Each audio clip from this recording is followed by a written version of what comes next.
Welcome to Skits and Quibbles, sponsored by Click Arts Foundation, where it's always open mic night. Today I've got a regular from Wellbeing Media joining me. We'll be talking about the benefits of singing. Singing is a passion of mine, and to open the show I'll be performing Danny Boy. I'm just going to refer to my notes so I get this right, but it's a song written by an English lawyer called Frederick Weatherly in 1910, and is set to the traditional Irish melody of Londonderry Air in 1913. Many people interpret it as a song sung by a mother to a child as he leaves for war. Please join me on the main stage.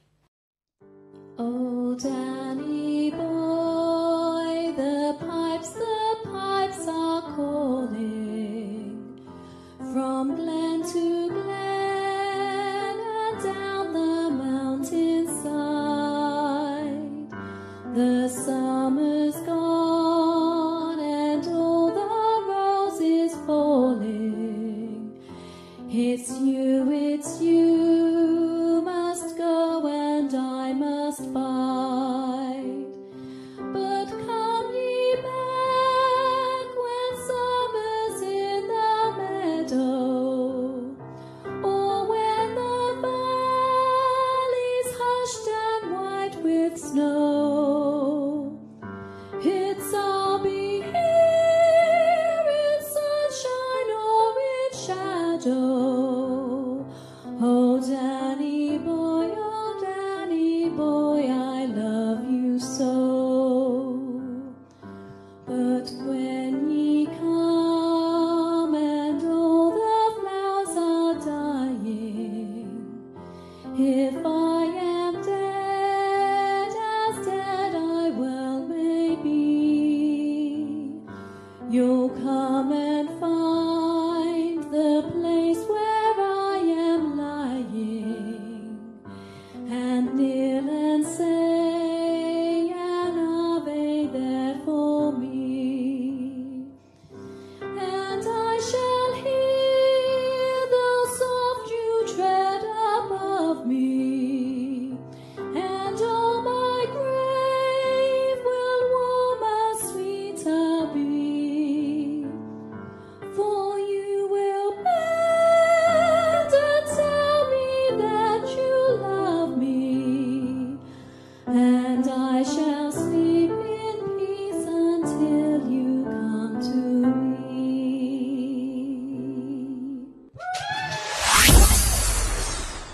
Thank you. And now let's welcome Judith Crosier. Hello. Hi. Hi. How are you? I'm good, thank you. How are you? Yeah, very good, thank you. Good.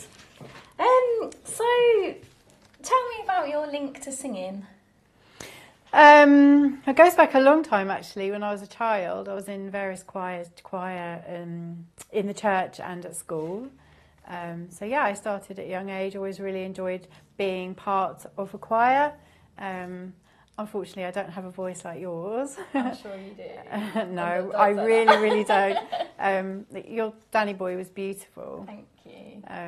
So I prefer to be in amongst the choir where I'm a voice, one of many, but I don't stand out like yours. So how did you get involved?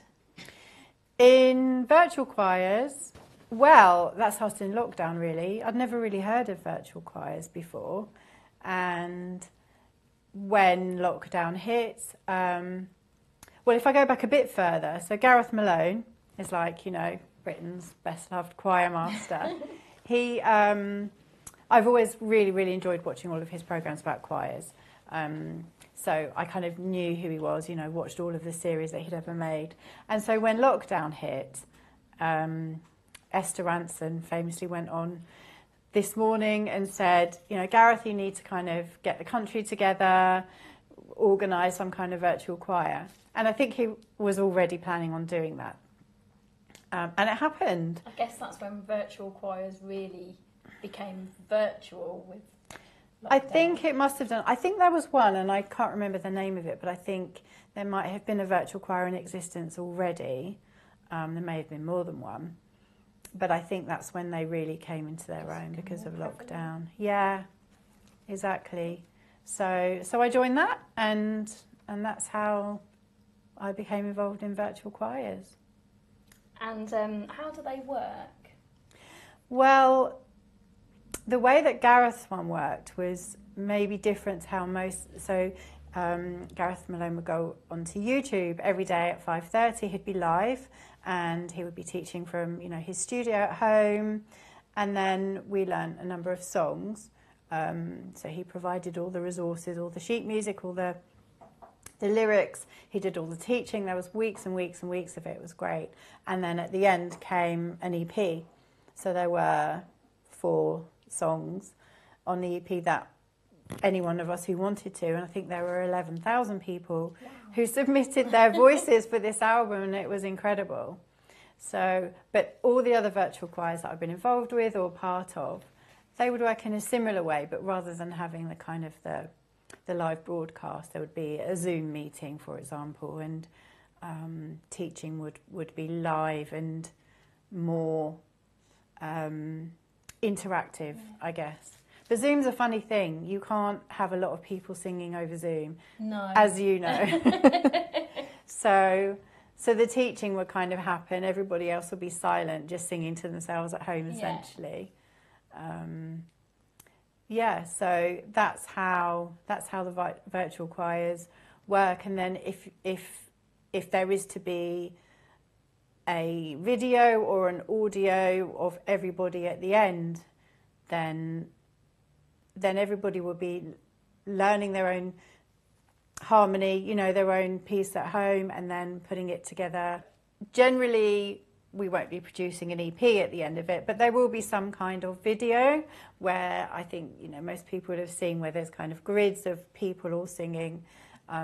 So people will be recording that at home on their own. Yes, I've seen the grids and seen all the different people singing, like sometimes loads of people. That's it. Well, there can be hundreds, and some of the virtual choirs, there's thousands and thousands of people, and the video editors put it all together and make an absolutely fantastic job of it. So so we'd be all in our little living rooms or bathrooms or wherever, recording our audio, recording ourselves singing, which is a very odd experience when you do it for the first time. And then you just send it, and then it's all put together by somebody, and then these brilliant videos are produced. Brilliant. So what would you say the benefits are, and then what do you love about it? Well, the benefits of a choir in general, or a virtual choir. Well, both, I guess. Yeah. I think singing in a choir is fantastic. You get a sense of community. Everybody's there with a shared love of something, and it's very creative. You create, whether you're just singing a song or performing it, you're creating a lovely sound, and just working with everybody to do that is just amazing. And there's been proven mental health benefits of singing as well, whether you're singing in a choir or singing on your own at home. But at a virtual choir, the time when many were created and many people joined a virtual choir, I think the benefits were incredible. We had the one I'm involved in, the Great British Home Chorus Friends.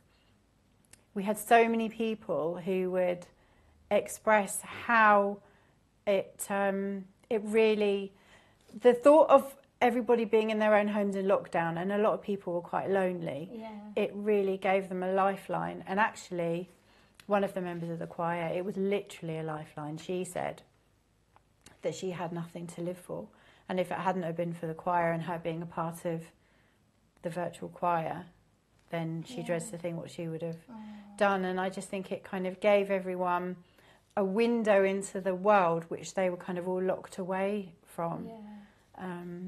And there's a lot of physical benefits from singing as well. I don't know if you feel it, but the breathing, and you have to stand in a certain way to produce a nice sound, and sort of it improves your posture and your breathing, and endorphins being released. Yes, exactly. Do you feel like that as well? I do feel like that sometimes, a lot of the time, especially when you practice something and then you finally get it and you're like, yes, I did it. It's fantastic. And what about performing? Do you find that you have a real sense of well-being after performing? Yeah, afterwards it's really nerve-wracking at first, and then after you feel really good about it, especially like if people are happy with your performance. That makes you happy with your performance. Well, absolutely. And anyone would be listening to you singing. I've heard a few times when you've been performing on stage and recordings as well, and it's so good. And I think people get that sense of that the same pride as well as having created something with other people. So you know, you record your audio for virtual choirs, you record your video if the video is going to be produced, you send it in, and then months down the line it's premiered, and then it's just really exciting to either hear or to see what you're a very, very small part of, but you're as important as anyone else in that to have produced this amazing song. And I guess with virtual choirs as well, they're very inclusive as well, because if you can't travel somewhere or if you haven't got a lot of time, you can just do it all in the comfort of your own home. Exactly right. So it was very evident how many people in our choir were confined to their home anyway because of disabilities or other reasons, and so it put everyone on a kind of a level platform to be able to be the same as anybody else. You wouldn't know who was maybe disabled or unwell, because everyone was in the same boat. Yeah. Exactly right. Yeah, it's a very good point. So tell me about the first song the choir will present. Well, I should just have a look at my notes. So these songs have been put together by Ted Green, who is the virtual choir director. He's one of the members of the Great British Home Chorus Friends virtual choir.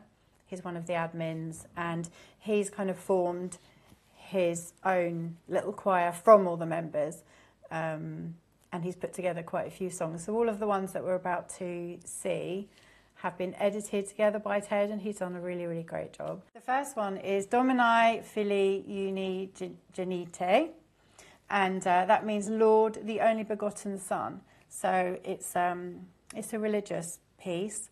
And have you heard of the Vivaldi Gloria? Yes. Yes, so that's a piece with a number of movements. I think there may be 12, but the Gloria is the one that is probably more widely known, and people will recognise the tune. This is a lesser known movement from the Gloria. So Ted wanted to put this one together, and it's a very joyous, very rousing tune with really lovely harmonies. So enjoy.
that was so good. So how long does it take for a song like that to be produced? It can vary. Generally 2 or 3 months, I think. These particular songs have taken. So there would be some form of online teaching or online instruction anyway, because the choir director, so in this case Ted, would want a particular sound, or you know, there might be, because a lot of them are sung in Latin or other languages, there might be some pronunciation issues, so there would be some get-togethers, maybe 4 or 5 sessions. Then everybody would have some time to go away and learn their part, and then there'd be some time to send that in. And inevitably, you've got people going, "Oh, I'm really sorry, I'm going to miss the deadline. Can I just send it in a week late?" As you know, as Audrey knows. So from start to finish, generally 2 to 3 months, I guess. So you said about, like, especially if the songs are in Latin or a different language, how do you go about learning those? It's a good question. One of the ones we learnt was Silent Night. We had a video of Silent Night, and one of the verses was in German. So then one of the choir held a session just for the various pronunciations of the German words. Latin and Italian's not so difficult because you kind of pronounce what you see. There will be an expert or somebody who can speak that language that will just have a little workshop session and just go over the language. But lots of people in virtual choirs have sung in many languages. We learnt one in, oh my gosh, I'm so sorry, I've forgotten the language. Can you cut this out? Oh my gosh. Spanish, French, No, Italian, German, it's the Russian. Jewish language. Yiddish. Oh, Yiddish. So I do that one again? Yeah. We learnt an amazing song in Yiddish, and Wow, that.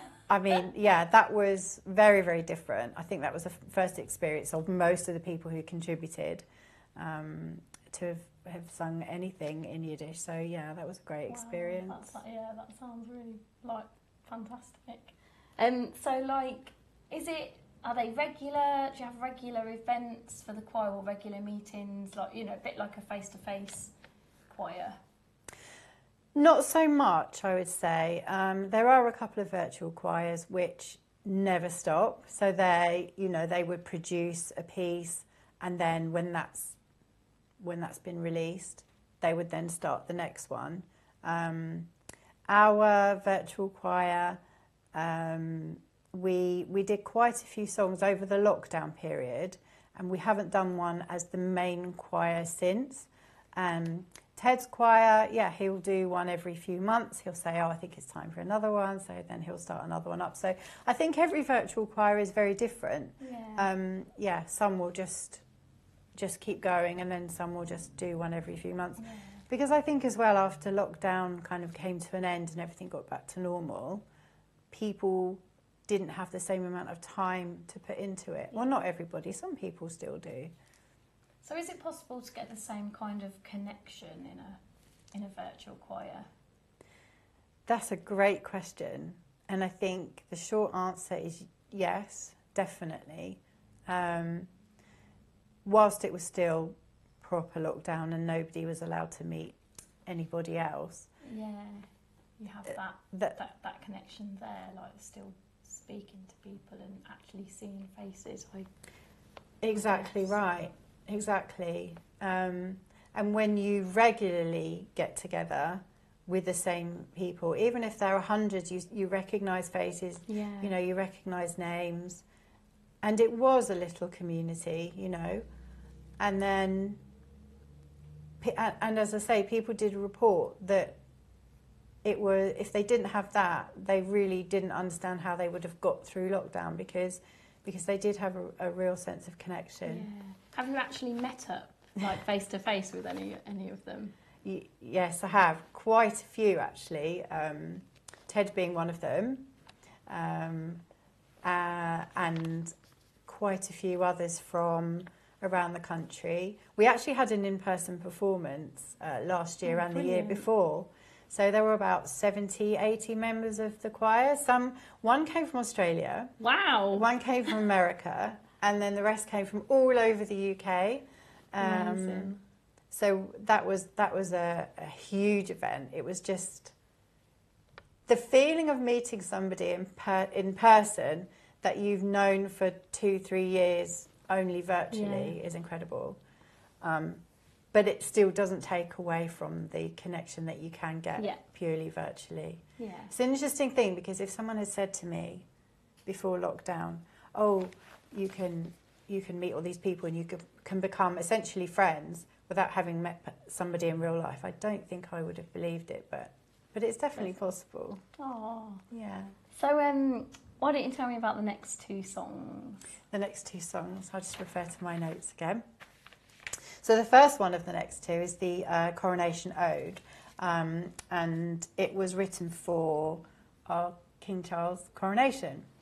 But it takes pieces from a long time ago. So you'll recognise the tune.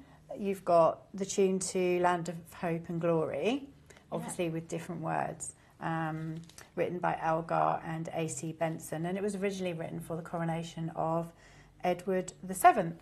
So it's a very old piece of music. Yeah. But this piece has been learnt, and the harmonies are just beautiful. Again, put together by Ted for King Charles' coronation. And then the next one of the 2 is Lacrimosa. It's a very, very different kind of piece of music. Lacrimosa means weeping. So it sounds sad. Yeah, it's very sad, and it's written in a minor key, so it's a lot more haunting. You couldn't really get two more different pieces of music, really. But it's quite interesting because it was the last piece of music that Mozart composed, but he died before it was finished, and so it was taken over and completed by Süssmayr. So what you're going to hear is the finished article. So it's a collaboration, really. Lovely. Oh, let's hear them.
Welcome back. Oh, you're right. The harmonies were really beautiful. Yeah, really lovely. Yeah, really lovely.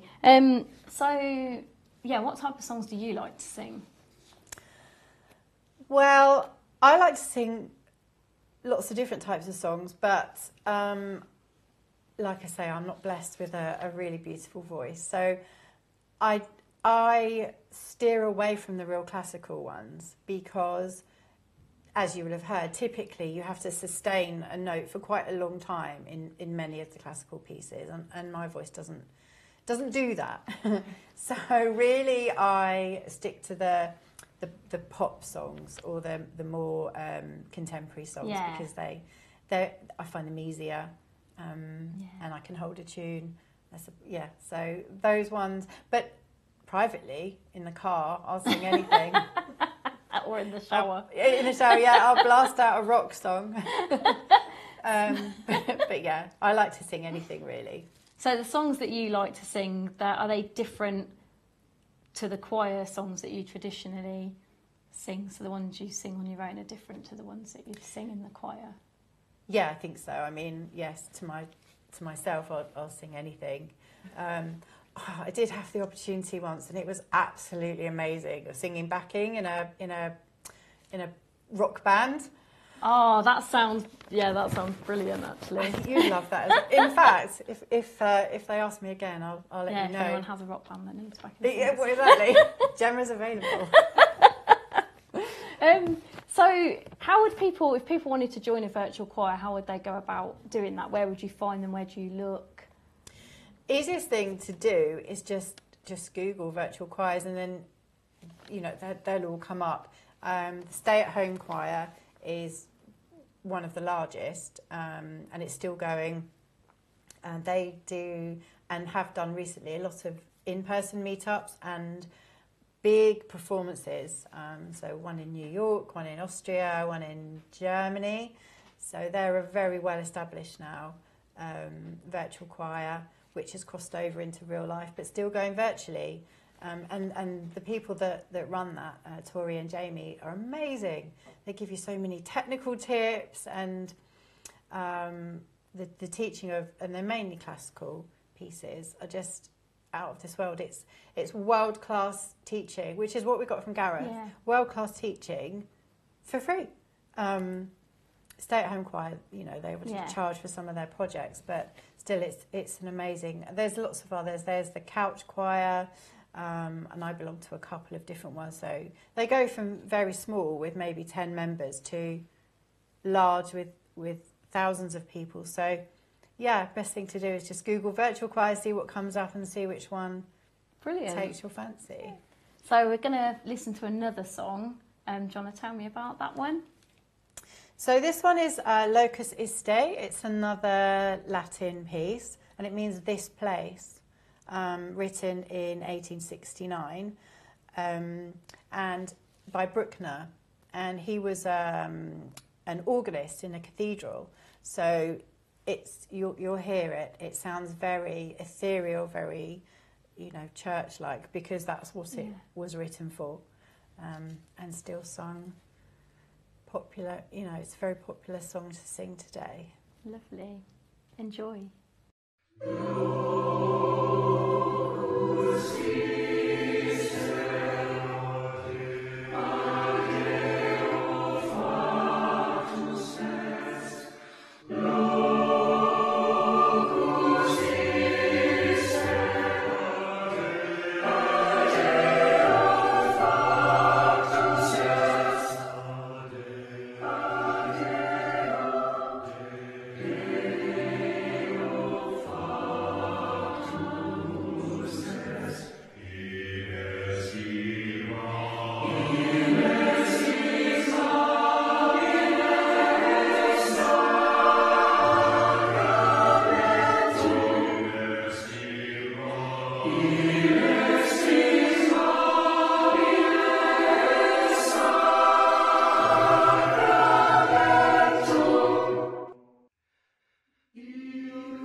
another really lovely song.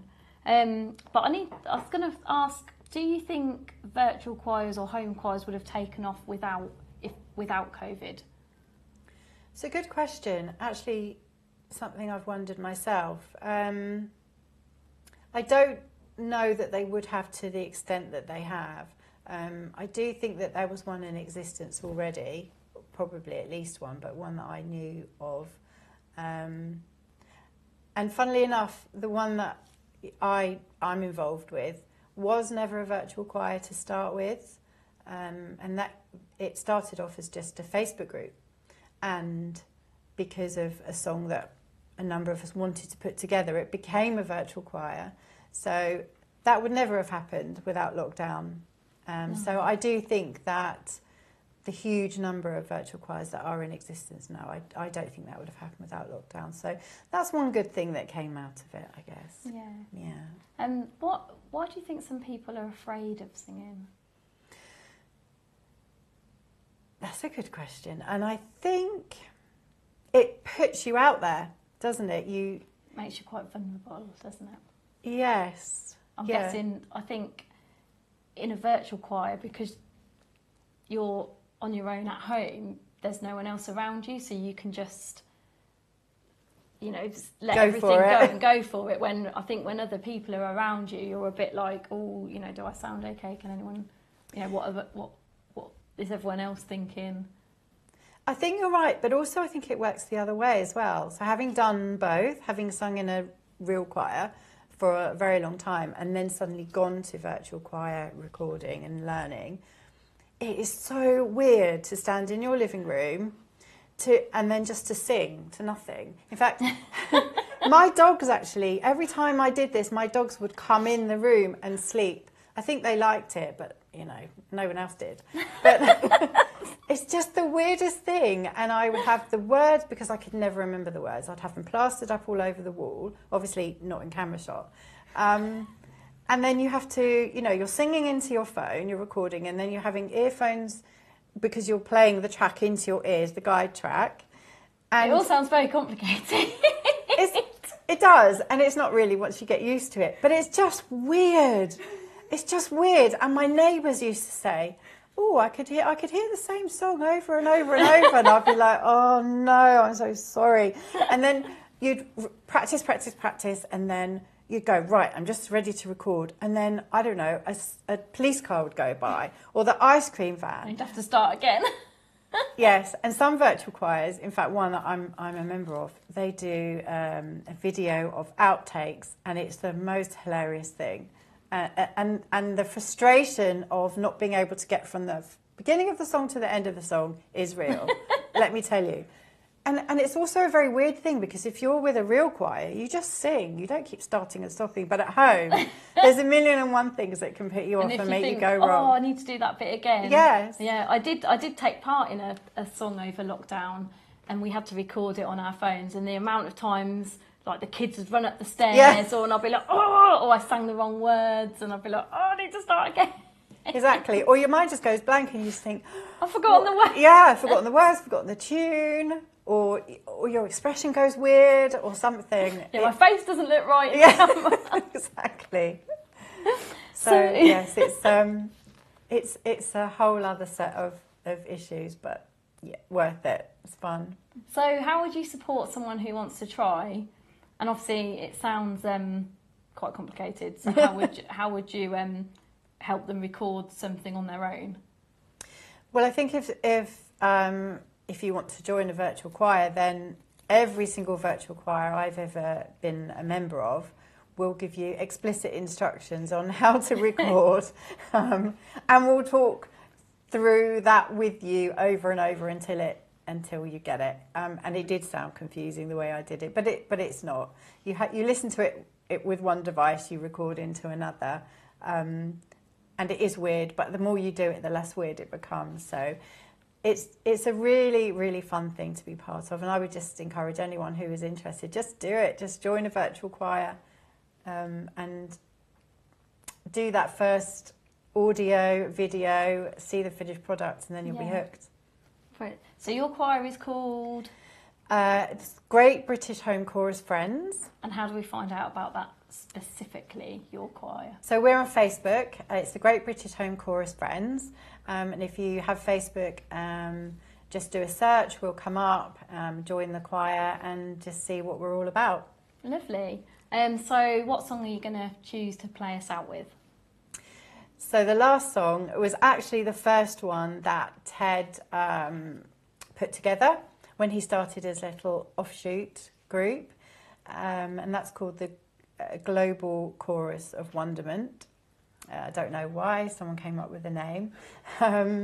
And Gloria was, so this is the kind of the Gloria chorus that everybody does recognise from Vivaldi. Yeah. And it was one that Gareth Malone taught us, and he gave us all the resources, and he said we can do with the resources what we like. So thanks to Gareth and Stay at Home Choir and Decca for those. But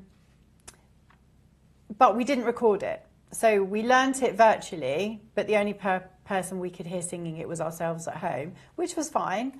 So Ted and a group of us said, let's put it together. So this was the first one that was done. And it's a glorious tune. I absolutely love it. Always wanted to sing it. And here we are. Hope you enjoy it. Fab. Thank you for joining me today. Thanks for having me. Thank you. It's been really, really good. It's been really interesting. Oh, it's been nice to talk about singing. Thank you. Thanks very much. I hope everyone enjoys the last song.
Yeah.